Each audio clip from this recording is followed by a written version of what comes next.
योगा आध्यात्म है, अनुशासन है, विज्ञान है, मन मस्तिष्क और शरीर का सामंजस्य। नमस्कार, स्वागत है आपका हमारे इस विशेष कार्यक्रम जीवन योग में। आपके साथ मैं हूं प्रिया।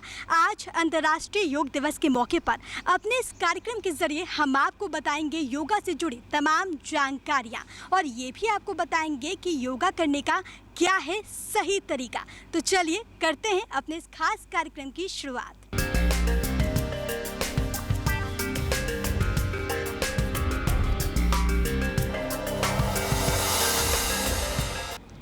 फिटनेस के लिए योगा बेहद ज़रूरी है और ये भी ज़रूरी है कि आप सही तरीके से आसन करें। तो इसके लिए हमारे साथ एक खास मेहमान जुड़ी हुई हैं। हमारे साथ योगा ट्रेनर नेहुल मिश्रा जुड़ी हुई हैं। नेहुल, बहुत बहुत स्वागत है आपका सहारा समय पे। नेहुल, अब योगा हमेशा हर एक शख्स योगा से इन्वॉल्व है कहीं ना कहीं और हर के अपने अपने परिभाषा हैं। क्योंकि आप इतने लंबे वक्त से योगा करते आ रही हैं, आपके हिसाब से योगा की परिभाषा क्या है? योगा क्या है? योग उसे संस्कृत वर्ड युज से बनाया गया है। युज का मतलब टू यूनाइट, टू जॉइन क्या? हमारी इंडिविजुअल कॉन्शियसनेस यूनिवर्सल कॉन्शियसनेस के साथ। कॉन्शियसनेस हम क्या कर रहे हैं, हम क्यों कर रहे हैं, कितना सही है, कितना गलत है। जैसा कि प्रधानमंत्री ने खुद बोला था, the mind is a temple of our body and yoga makes it beautiful. इससे ज़्यादा एक्यूरेट और इससे ज़्यादा अच्छी परिभाषा योग की कुछ नहीं हो सकती। बहुत अच्छी बात बोली और मैं आशा करती हूँ कि हमारे दर्शक भी इसे सीख लें और इसे अपने जीवन में ज़रूर उतारें। यहाँ पर मैं आपसे ये भी जानना चाहूँगी, आपने प्रधानमंत्री का जिक्र किया। हम बहुत प्राउड खुद को फील करते हैं कि हमारे देश के प्रधानमंत्री ने इसकी नींव रखी। उन्होंने ही 2014 में इसकी शुरुआत की थी और ये विश्व में एक संदेश देने की उन्होंने कोशिश की।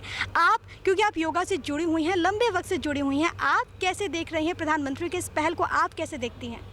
ये एक बहुत ही इफ़ेक्टिव स्टेप है जो प्रधानमंत्री ने हमारे लिए लिया है। आजकल का जनरेशन, आजकल का यूथ जो इतनी भीड़ भाड़, स्ट्रेस, दिन भर बाहर आना जाना, मोबाइल इंटरनेट के ज़माने में है, उसमें योग जैसी चीज़ को अपनाना, उसको करना और अपनी बॉडी पे ध्यान देना बहुत मुश्किल है। प्रधानमंत्री के इस स्टेप की वजह से, इस एक एफ़र्ट की वजह से बहुत से ऐसे लोग जो खुद पे ध्यान नहीं भी देते थे, जिन्हें योगा के बारे में नहीं पता था, उन्होंने इस बारे में जानना, पहचानना, योग करना शुरू कर दिया है। आपने यूथ का जिक्र किया क्योंकि बहुत सारे ऐसे लोग हैं, बहुत सारे ऐसे टीनेजर्स हैं जो कि योगा में इतने इन्वॉल्व हम नहीं देख पाते उन्हें। क्योंकि आप भी एक टीनेजर हैं, कैसे आया ये रुझान? आपको कैसे लगा कि हाँ, yoga is best for me? 10 साल हो गए मुझे योगा करते हुए। 3rd में थी तब स्कूल में एक्टिविटी के थ्रू योगा को ज्वाइन किया। आसन लगते रहे, जितने आसन अच्छे लगे उतनी ज़्यादा अंदर से मोटिवेशन आई कि और करना चाहिए, थोड़ा और करना चाहिए। 7th में अपना पहला स्टेट लेवल कंपटीशन जीता मैंने योगा फेडरेशन ऑफ इंडिया की तरफ से। और एक बार आपको जीतने की लत लग जाए तो वो नहीं हटती। बिल्कुल, बहुत अच्छी आपने बात बोली और आपने भी ये जिक्र किया कि हम हमेशा करते हैं और मन करता है कि और भी आसन करें। तो बिना किए हुए हम आपसे अनुरोध करेंगे कि आप कुछ ऐसा हमारे दर्शकों को दिखाएं कि वो एक सीख ज़रूर लें। हम शुरुआत करेंगे अपने इस विशेष कार्यक्रम की और आपसे अनुरोध करेंगे कि कुछ आसन हमारे दर्शकों के लिए आप हमारे ज़रिए ज़रूर दिखाएँ।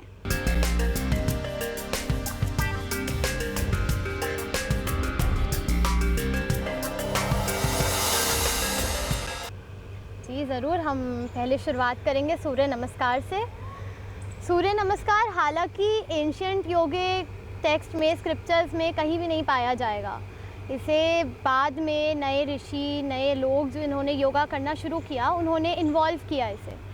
पर सूर्य नमस्कार एक ऐसी क्रिया है, एक ऐसा सेट है आसनों का जो आपकी पूरी बॉडी पे वर्क करता है। आपकी स्पाइन को स्ट्रेट करने से लेकर आपके फेस पे ग्लो लाता है, आपके पोस्चर को करेक्ट करता है, आपकी मसल्स को खोलता है।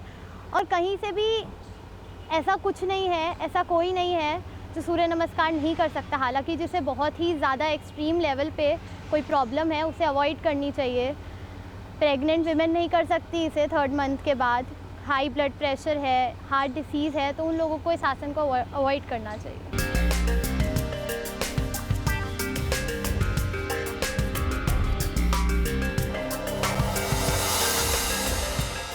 हरिओम सभी को। पहले हम करेंगे सूर्य नमस्कार। पहला आसन प्रणाम आसन।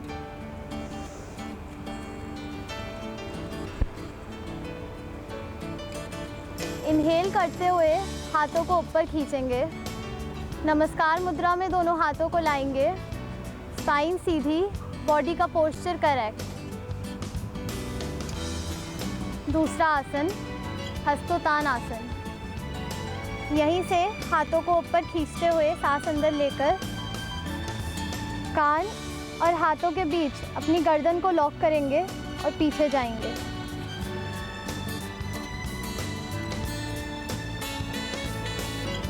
तीसरा आसन पादहस्तासन। स्पाइन की पोजीशन स्ट्रेट रहेगी। स्ट्रेट स्पाइन के साथ नीचे जाके अपने हाथों को ज़मीन पे लगाने की कोशिश करेंगे। अगर हाथ ज़मीन पर नहीं लगते हैं, जहाँ तक हाथ जा रहे हैं वहाँ पे अपने पैरों को पकड़कर आगे की तरफ बेंड करेंगे। अगला आसन अश्व संचालन।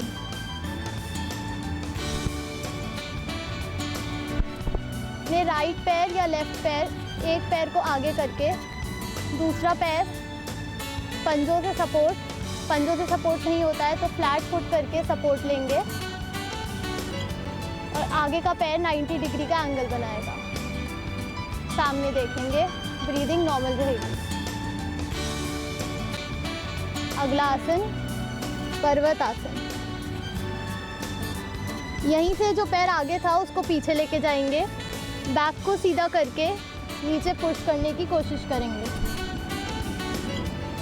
दोनों पैर ज़मीन पर लगने चाहिए। अगर आपके पैर ज़्यादा खुलकर ज़मीन पर नहीं लगते तो आप उसको आगे करके भी लगा सकते हैं। अगला आसन अष्टांग नमस्कार।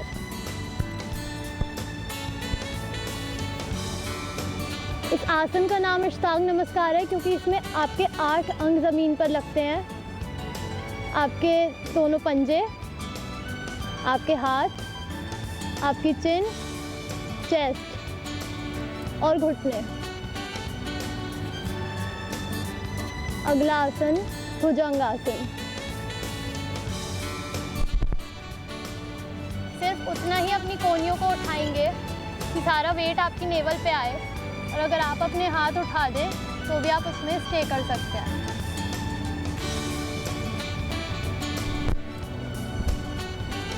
फिर से आसन की सीरीज रिपीट होगी। अगला आसन पर्वत आसन।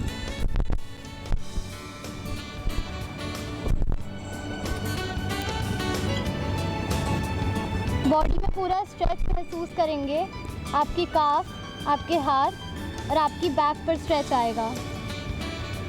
यहीं से एक पैर आगे लेंगे। जो पैर पहले आगे गया था वो पैर अब पीछे होगा। आगे वाला पैर 90 डिग्री पे, पीछे वाला पैर स्ट्रेच, घुटने ज़मीन पे। अगला आसन पादहस्तासन।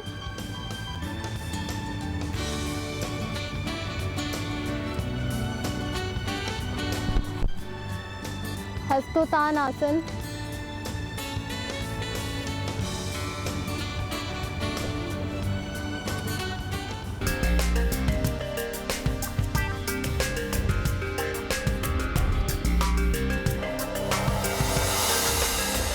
कहते हैं बीमारियों का काल है ये सूर्य नमस्कार, और अगर किसी ने सुबह में कर लिया तो तन और मन दोनों से वो स्वस्थ रहता है। और ये भी कहते हैं नेहुल कि अगर ये इसके करने के बाद आपको किसी और आसन की ज़रूरत नहीं है, क्योंकि हर ज़रूरतों को ये पूरा करता है।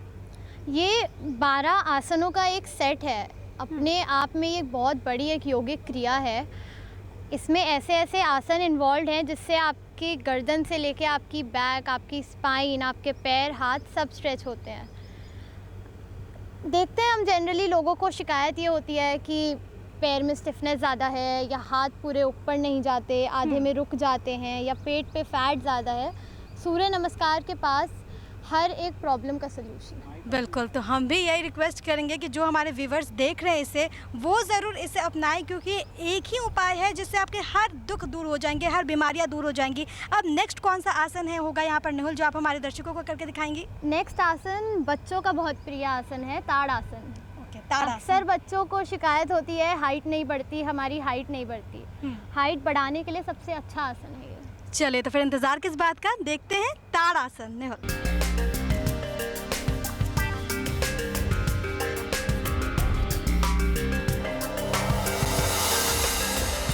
दोनों पैर मिले हुए,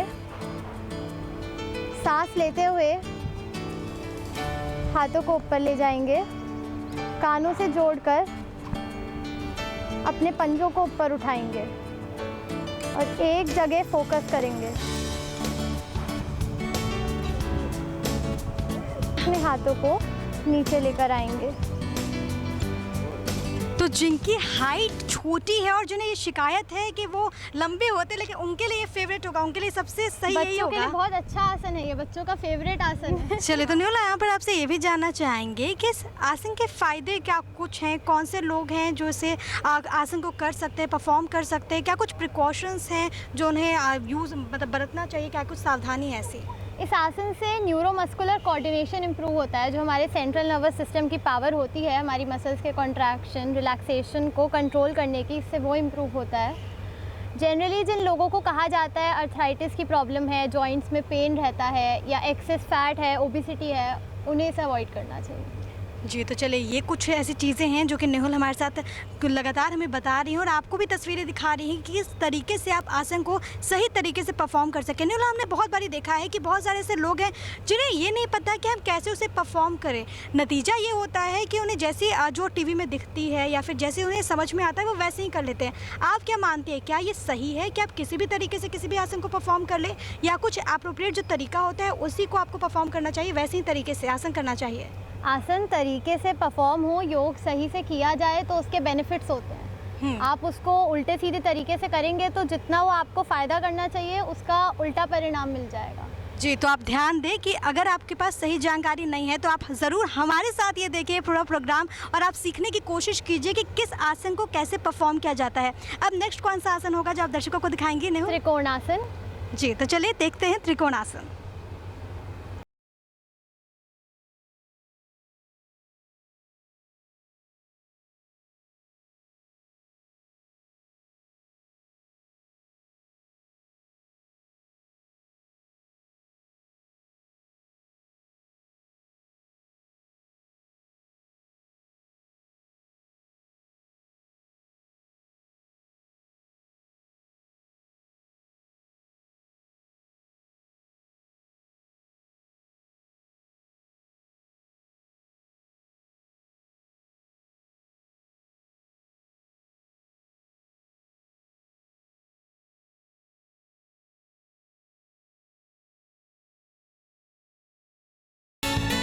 तो अभी आपने नेहुल को त्रिकोण आसन करते हुए देखा। नेहुल, आपसे यहाँ पर ये जानना चाहेंगे कि क्या कुछ इसके फ़ायदे, मैंने ये भी सुना है कि बॉडी को सुडौल करने में भी ये बहुत हेल्पफुल है। बहुत हेल्पफुल है ये आसन। ये आसन जिन लोगों को फ्लैट फुट की प्रॉब्लम होती है उनके जनरली बीच वाला जो पार्ट होता है उसमें बहुत पेन होता है। अगर वो ज़्यादा भागे या ज़्यादा कोई एक्सरसाइज एक्सर्शन का काम करे तो उनके फुट में बहुत ज़्यादा पेन होने लग जाता है। ये उसे प्रिवेंट करता है। जनरली कहा जाता है जिन लोगों को स्लिप डिस्क की प्रॉब्लम है या कोई एब्डोमिनल सर्जरी हुई है उन्हें इस आसन को नहीं करना चाहिए, क्योंकि इसे करने से पूरी बॉडी आपकी नीचे की तरफ स्ट्रेच होती है। तो डर रहता है कि उनके स्टिचेस फट जाएंगे या अंदर अगर कोई मेजर सर्जरी हुई है तो उसमें प्रॉब्लम आने के चांसेस होने चाहिए। दूसरा, इसको उतना स्ट्रेच करें जितना आपकी बॉडी अलाउ करती है।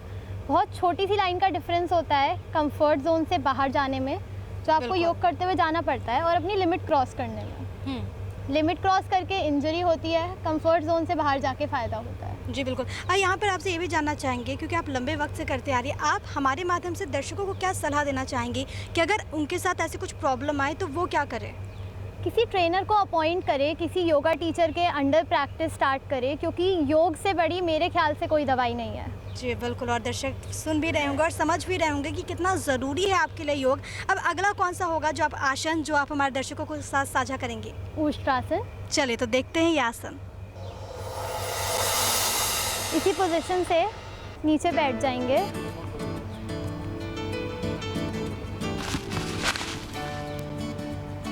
जब भी आप बैठेंगे तो आपको याद रखना है, किसी भी बैठने वाले आसन की पहली पोजीशन आपकी ये होगी, चेस्ट आउट, शोल्डर रिलैक्स, पैर स्ट्रेच। इसे कहते हैं दंडासन। दंडासन से लोग बहुत तरीके से जाते हैं वज्रासन में। पहला होता है दोनों पैरों को एक साथ ले जाना। कुछ लोग इसको करने की जगह एक एक पैर लेकर जाते हैं, जैसे यहाँ पे और एक इस तरह।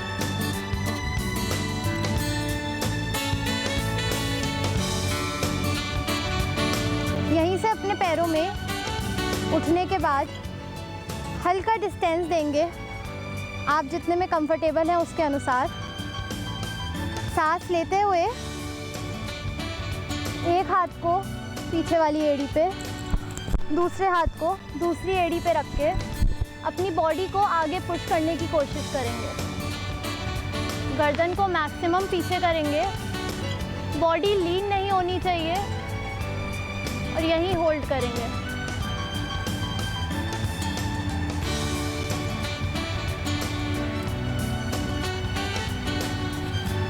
इसकी 10 सेकंड की होल्डिंग के बाद धीरे से बॉडी को पीछे करना है और धीरे से उठकर वापस आना है, झटके से वापस नहीं आएंगे।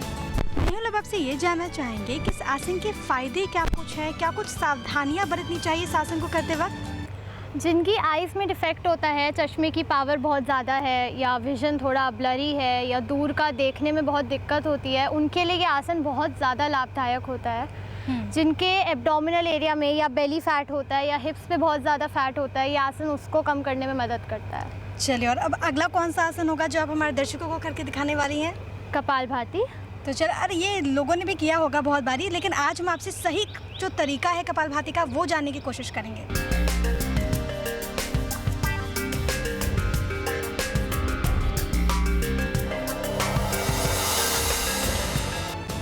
यहीं से किसी भी एक मेडिटेटिव पोज में बैठेंगे। पहला वज्रासन, कमर गर्दन सीधी रहेगी। दूसरा सुखासन, जिन लोगों से पद्मासन नहीं लगता वो अपने एक पैर को थाइस पे रख के दूसरे पैर को नीचे रख सकते हैं। कमर गर्दन सीधी, हाथ ज्ञान मुद्रा में रहेंगे। तीसरा पद्मासन, दोनों पैरों को अंदर तक लेकर जाना है, घुटने ज़मीन पे, कमर गर्दन सीधी, हाथ ज्ञान मुद्रा में। इनहेल करेंगे और फोर्स्ड एक्सहेलेशन होगी, साथ में पैसिव इनहेलेशन होगी, पेट की मूवमेंट होगी।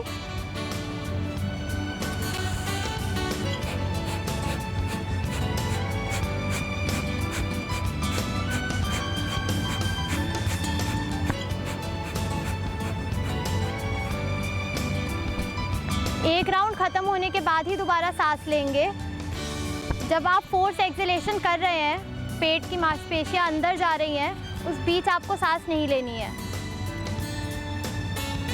चले, तो नहीं, आपसे ये जानना चाहेंगे क्योंकि मैं भी ऐसे बैठ गई हूँ और हमारे दर्शक भी, मुझे यकीन है कि वो भी ऐसे बैठ गए होंगे और उन्होंने भी सारी टिप्स आपसे ली होंगी, लेकिन यहाँ पर आपसे ये जानना चाहेंगे कि इसके फ़ायदे क्या कुछ हैं? ये आसन लड़कियों का पर्सनल फेवरेट होता है। क्यों? क्योंकि ये फेस पे ग्लो लेकर आता है। अरे वाह, तो ऐसे ही मेरा भी फेवरेट है। और क्या कुछ फायदे? दूसरा, हमारे नर्वस सिस्टम को स्ट्रेंथ देता है। ये सबसे इम्पॉर्टेंट चीज़ है हमारी बॉडी की। नर्वस सिस्टम उसको स्ट्रेंथ प्रोवाइड करता है, जिसके बिना तो बॉडी का काम ही नहीं चलता। और आपके हिसाब से कोई प्रॉपर ऐसा कोई पर्टिकुलर टाइम, जैसे सुबह या फिर शाम का कोई ऐसा वक्त जिसको करते वक्त जिस वक्त अगर लोग करेंगे तो सबसे ज़्यादा फ़ायदा उन्हें मिलेगा? अगर आप सुबह सुबह उठते हैं 4 बजे, 4:30 बजे, नहीं उठा जाता 5 बजे, 5 से 7 के बीच का जो समय होता है, उस समय योगा सबसे ज़्यादा अच्छा कर सकते हैं आप। चलिए, तो जैसा कि नेहुल लगातार बता रही है, वो वक्त आपको बता रही है, उसी वक्त आप भी योगा कीजिए। वैसे आपके पास जब टाइम मिले तब आप कर लीजिए, लेकिन जो पर्टिकुलर टाइम है जिस वक्त ज़्यादा फ़ायदा उठा सकते हैं, अगर आप उस वक्त योगा करेंगे तो बेशक आपके लिए बहुत फ़ायदेमंद होगा। नेहुल, क्योंकि यहाँ पर कार्यक्रम का अंतिम पड़ाव आ गया है, ऐसे में वो आखिरी आसन कौन सा होगा जो आप आज हमारे दर्शकों को दिखाएंगी? मैं चक्रबंद दिखाऊंगी। थोड़ा कॉम्प्लिकेटेड है, एडवांस आसन है, बट मैं श्योर हूँ आप लोगों को बहुत मज़ा आएगा देखने जी में। बिल्कुल, और मैं भी श्योर हूँ कि हमारे दर्शक भी इसे खूब एंजॉय करेंगे और ज़रूर वो भी करेंगे ज़रूर। चलिए, तो देखते हैं ये आसन।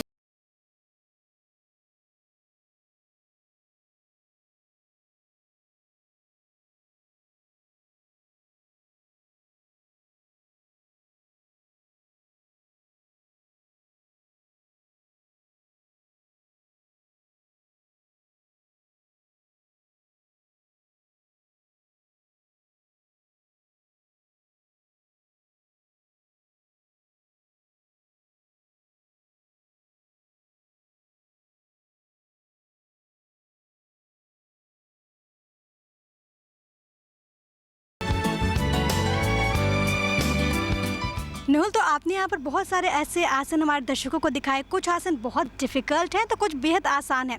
आप हमारे माध्यम से आप क्या दर्शकों को सलाह देंगे कि अगर कोई फर्स्ट टाइमर है तो वो कौन सा आसन करे ताकि उन्हें कोई दिक्कतें ना आए?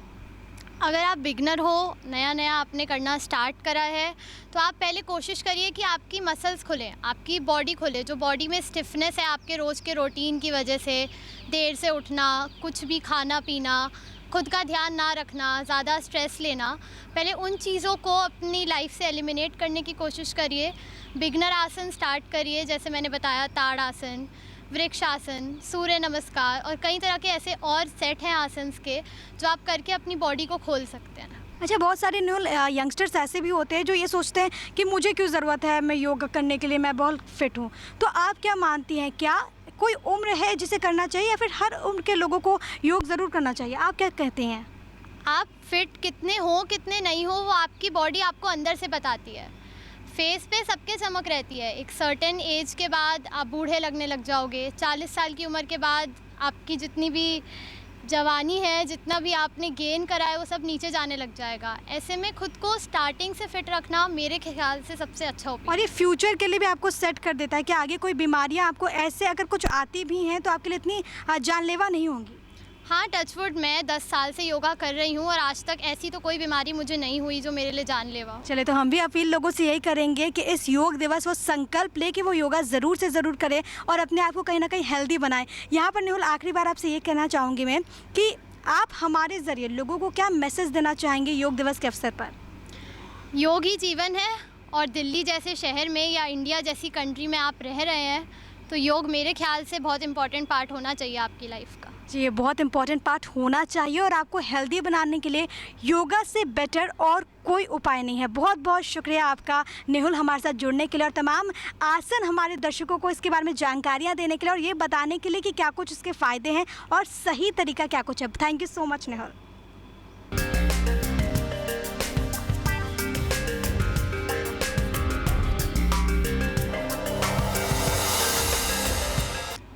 तो योग दिवस है, हर कोई अपने आप को फिट रखने के लिए संकल्प ले रहा है और जो ये परफॉर्म करते हैं वो बेशक बेहद खुश हैं और आज योगा को अपने जीवन में उतारने के लिए दृढ़ संकल्पित हो रहे हैं। मेरे साथ कुछ युवा हैं, उनसे जानने की कोशिश करते हैं कि योग दिवस के मौके पर उनकी क्या कुछ सोच है। क्योंकि योगा दिवस है, ऐसे में आप क्या कुछ सोच रही हैं?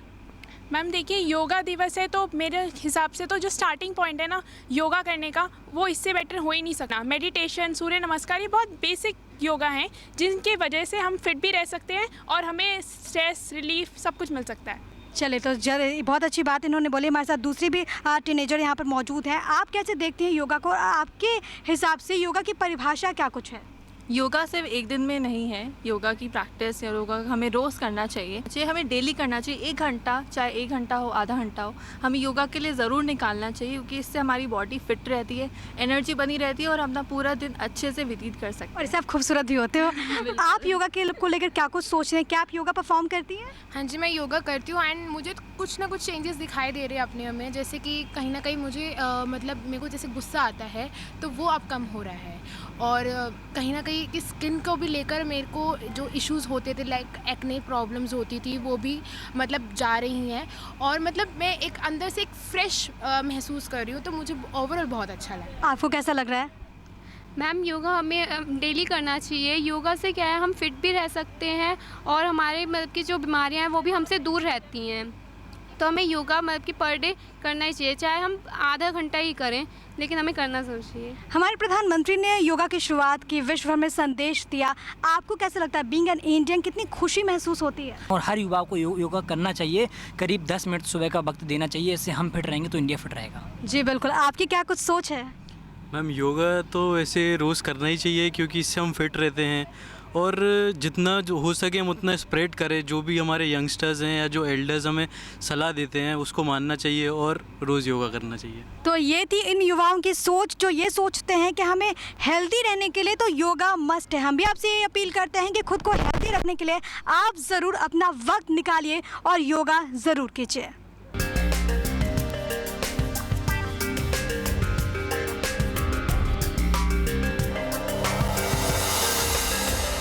आशा करते हैं कि इस योगा दिवस आप योग को अपनी ज़िंदगी में ज़रूर अपनाएंगे और अपनी ज़िंदगी को एक नया आयाम देंगे। नमस्कार।